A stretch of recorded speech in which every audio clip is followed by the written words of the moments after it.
In this very short video, I will show you how we can, out of a hexagon circle, create a small tabletop flower vase that has this type of a geometry.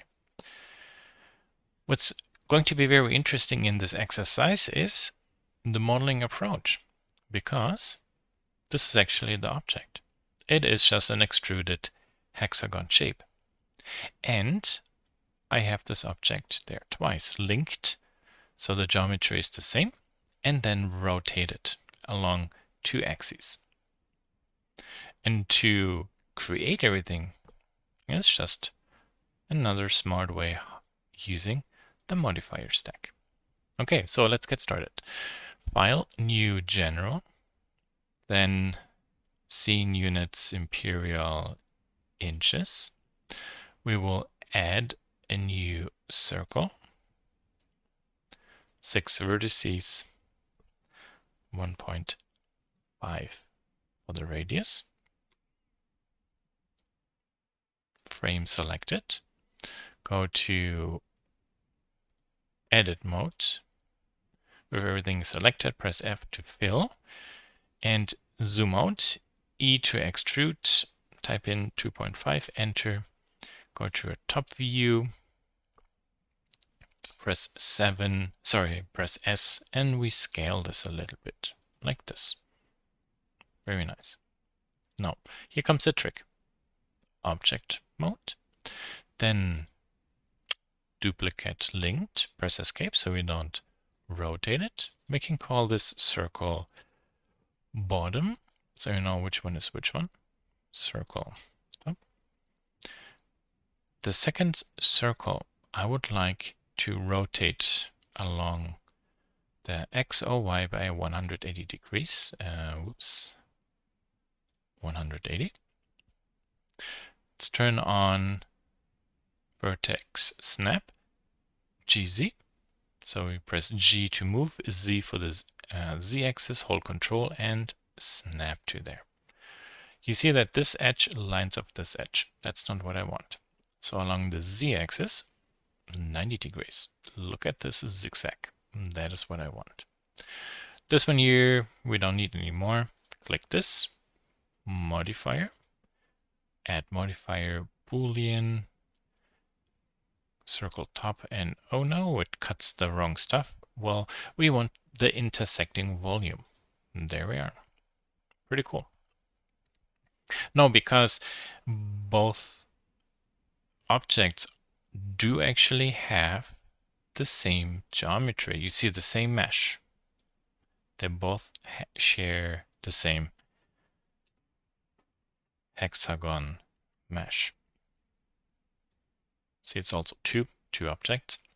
This means when I select this object, go to edit mode, and maybe I scale this one down really small, leave edit mode.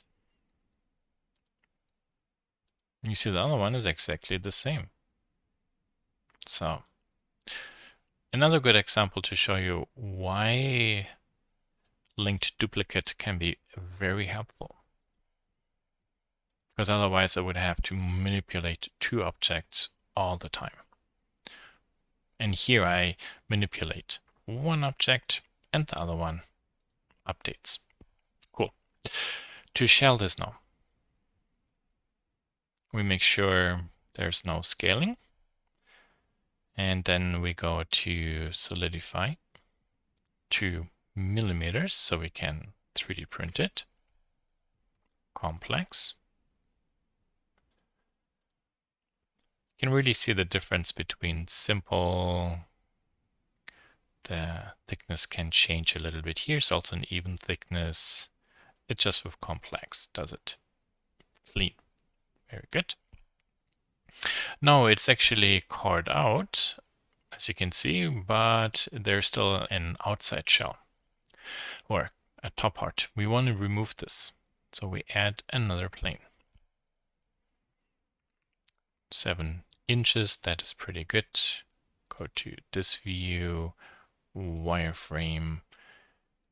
We can move this one up, hold control, So we snap it right to it, and then G and Z, we move this a little bit down. So it's just a fraction under it. And I will explain why we do this in a second. Then let's select the main object. Another Boolean modifier, cut difference, select this, and wrong thing. So what's happening?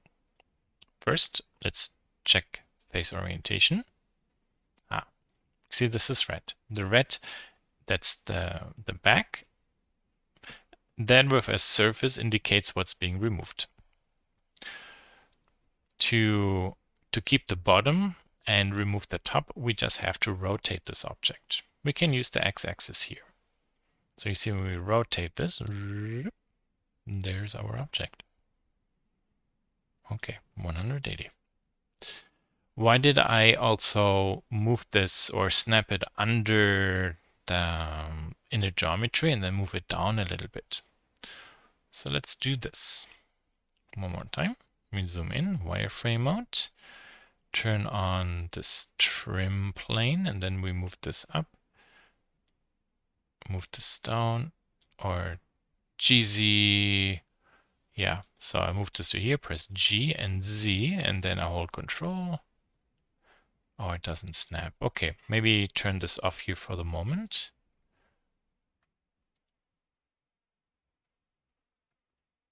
Oh no. Interesting. Let's maybe turn this Boolean off for the moment. There. Okay. This is a new behavior. Probably what's happening is the software has an issue with snapping because the geometry will be manipulated by the Boolean modifier. So by having the modifier removed, the geometry is not changed and I can snap to it. Think about it as a loop. Okay, so GZ, Control, there we are.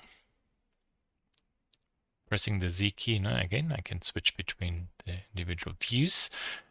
Boolean modifier, different, select this, click, and yeah, there we have it.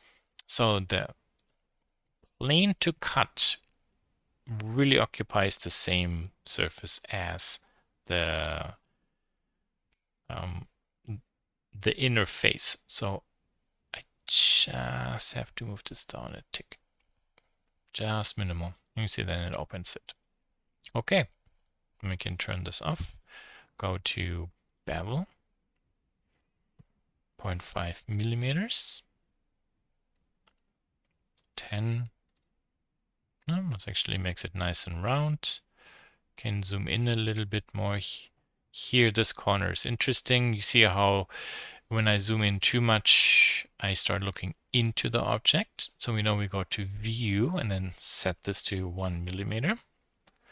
Now I can zoom in much closer without looking into the object. And with this one selected, go to bevel, geometry, and then miter we set to arc. There you see how this is a nice arc compared to sharp. Patch is okay too, but the arc here is more desirable. Shade smooth. And there we are. So very easy way how we created a container that when placed on a tabletop could either house a flower in, or we can put tools into it. That's all up to us. We can further style this. For example, do I want to remove this more? So I get kind of like this type of a shape. R and X. So I maybe want to rotate this. So I indicate where's the front. And yeah, technically speaking, even something like this, if somebody has a 3D printer, you go File, Export, STL, export it, and then that shell we can 3D print. And that's it.